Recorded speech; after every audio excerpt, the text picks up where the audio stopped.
Welcome back to the Deep Dive. Today we're looking at a problem that sounds almost simple on paper, but has frustrated, well, the smartest people on Earth for about 50 years. It's the lock and key problem of biology. Exactly. You have a protein, that's the lock, and you need to design a drug, the key, that fits it perfectly. And it sounds simple because we think of physical locks, on a door, they don't move. But proteins aren't like that. They're vibrating, breathing, shape-shifting machines. So trying to find a binding site is like trying to find a keyhole on a castle that's constantly rearranging itself. And doing it in the dark. Right. For a long time, we were just fumbling around. Then, AlphaFold came along and basically turned on the lights. It gave us the structure. But today's deep dive isn't really about structure anymore. No, it's about what comes after you can see the castle. It's about interaction. Yeah. And creation. We're looking at a stack of research on 3 specific AI technologies. And I'll be honest, they have some terrible names. ALLSites, ISODD, and ODesign. But what they do is pretty mind-bending. When you stack them together, they form a whole new kind of pipeline. It's a real shift from observation to action. From here's what a protein looks like to here's how we control it. Okay, so let's start with that first hurdle. Before you can even think about designing a drug, you have to know where to put it. You need a target. And the research introduces this first tool, ALLSites, as the universal scanner. Right, this is all about tackling that initial bottleneck of where. Okay, but hold on. We have tools for this, don't we?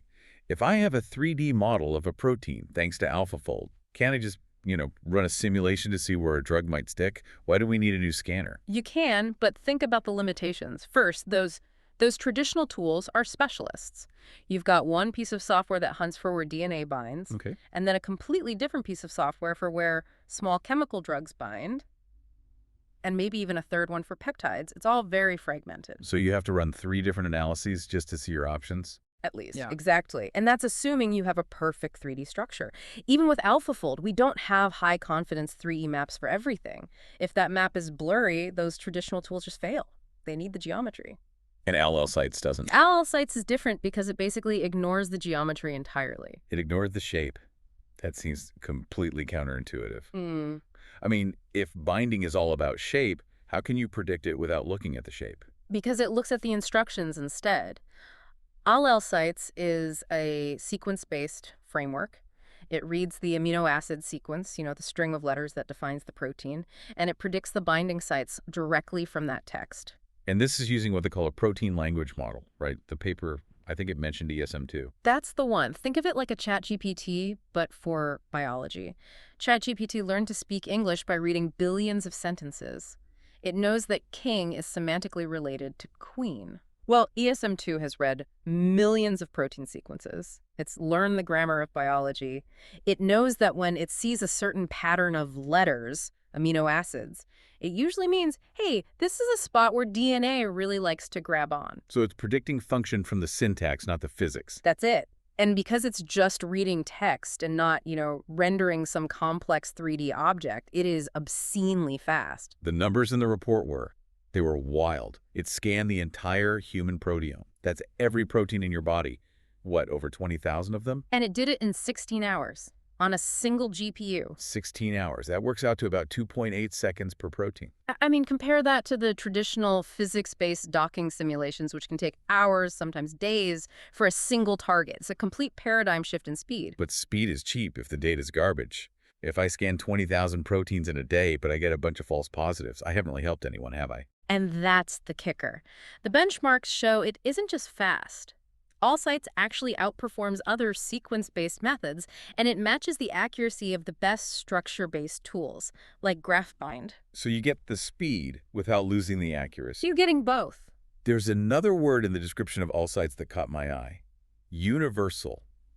You mentioned earlier that old tools were specialists. Yes, and this is where it gets really exciting for drug discovery.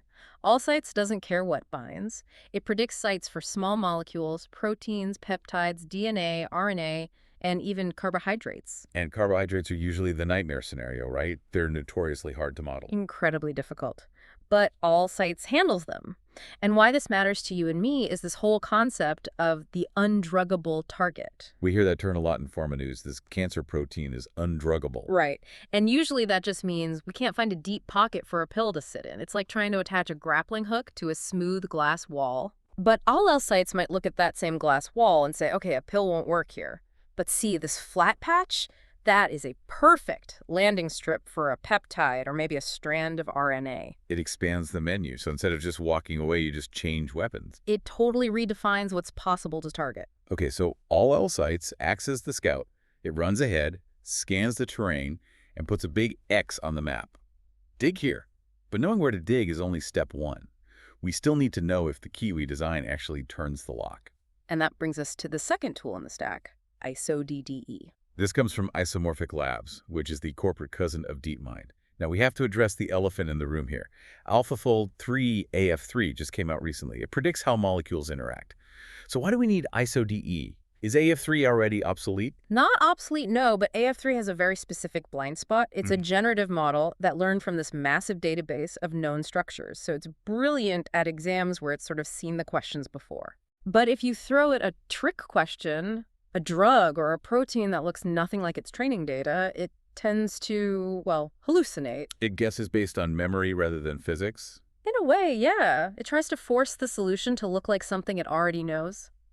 ISO-DDE is built differently. It's designed from the ground up to be a high-fidelity simulator. Its job is to predict the physical reality of the interaction, even if that reality is weird or totally new. They tested this on a benchmark called Runs N Poses, which, I have to say, sounds like a rock album, but I assume it's pretty rigorous. It's the ultimate stress test. They specifically picked targets that were the least similar to anything in the training database. The alien technology, basically. Right. And on those really hard targets, ISO-DDE more than doubled the accuracy of AlphaFold 3. Doubled. Wow. Yeah. There was a visual in the papers that really drove this home for me. It involved a nanobuddy and a bacterial membrane, PDB9FZD, I think. Yes, this is a classic computer says yes, reality says no moment. So you have a protein that sits inside a cell membrane, half in, half out.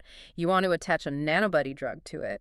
AlphaFold 3 looked at it and said, sure, put the nanobuddy here. But here was on the wrong side of the wall. Exactly. It placed the drug on the inside of the membrane where the drug could never physically reach it.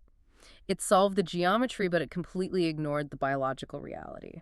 And ISO-DE. ISO-DE got it right. It achieved a DocQ score of 0.943, which is, for all intents and purposes, a perfect match to the experiment. That distinction solving geometry versus solving reality, that seems crucial. But I want to dig into something else ISO-DE does. The report talks about cryptic pockets. Speakeasies of biology.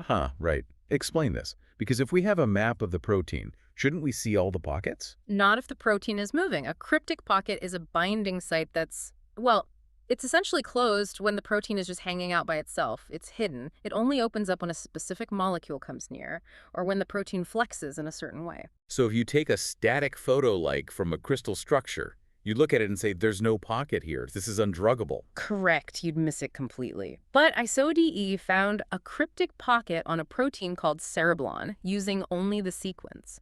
It predicted a pocket that matched a very recent, very cutting-edge scientific discovery. So the model isn't just matching shapes. It's simulating the dynamics, the breathing motion of the protein. That's it. It's the bridge from a map to a movie. But there's one more metric here that seems to be the holy grail. Binding affinity, or delta G. The most important number in drug discovery, yeah. Why? If the shoe fits, isn't that enough? No, not at all. The shoe might fit, but can you walk in it? Binding affinity measures how tightly the drug holds on. If the bond is too weak, the drug just washes away in the bloodstream and does nothing. And if it's too strong? If it's too tight, it might stay there forever and become toxic. You have to hit this very specific sweet spot. And usually calculating that stickiness is a total nightmare, isn't it? It's pure physics. The gold standard is a method called FEP plus DAT. You're literally simulating the thermodynamic vibrations of every single atom. It's incredibly accurate, but it requires massive supercomputing power and takes days. And ISO-DE?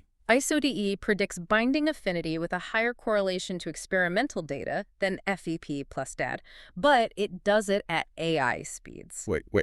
It beats the physics simulation at its own game. On realistic large-scale benchmarks like Proteome 35, yes, it completely bridges that gap. It lets you ask, not only does this fit, but will it hold on for thousands of molecules in the time it used to take you to test one? So let's just recap the stack so far. We have ALLSites, which scans the terrain and finds the hidden caves. Right. Then we have ISODE, the simulator that tells us if a key will turn the lock and how strong that mechanism is.